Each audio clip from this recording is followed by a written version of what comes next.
Our UK correspondent, Jonathan Sacerdoti. Jonathan, thank you so much for joining me. There was uncertainty to begin with surrounding this visit. What were some of the concerns?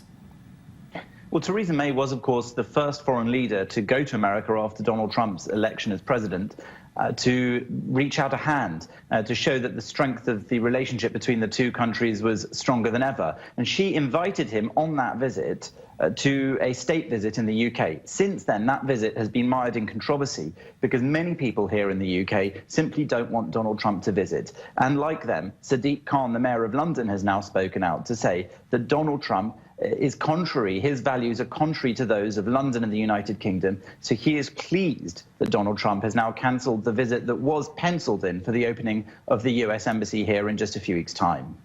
So was Trump accurate in being concerned about the locals gearing up for protest? Would he have been faced with that?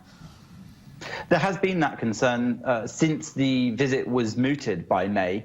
Now, the official situation is still that the invitation was put out there for a state visit and that it has been accepted and that there are arrangements being made for that visit to take place. This visit that was meant to be coming up was said to be a working visit. That's somewhat scaled down from a state visit that includes pomp and circumstance, visiting the Queen and the like, usually takes a few days. Of course, those visits have been held for American presidents before in the UK. This was the quickest issued one after an election of a new US president. So the official line is that that's still on the cards, that will still happen at some time. But because of the fear of those protests, because there has been controversy surrounding Donald Trump, not just in America, but also here in the United Kingdom, it's not really sure when that visit would happen, if at all. And in a way, that ball has been kicked into the long grass.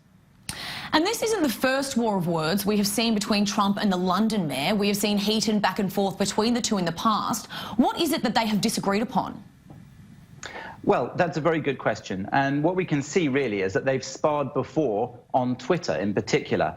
Both of them seem to enjoy tweeting in order to show their base, their public, what they think on different issues. Donald Trump perhaps more famously internationally than Sadiq Khan. Sadiq Khan is a Muslim mayor of London.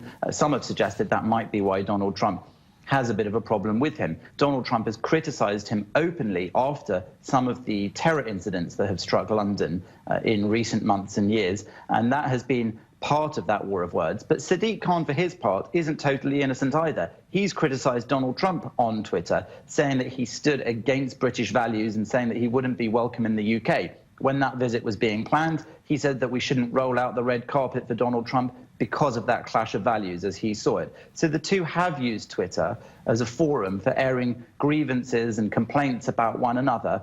Trump has been quite open about his. Khan has often said that he's a reluctant participant in those arguments. And it's worth pointing out that while Khan has said Londoners hold different values and don't wish to welcome people who run contrary to those values here in the UK, he didn't have a lot to say, for example, about the Labour leader, he is the Labour mayor of London, having alliances with Hamas and Hezbollah, or about UK visits from tyrants all around the world. All right, Jonathan Sacerdoti, we have to leave you there, but thank you so much for your input.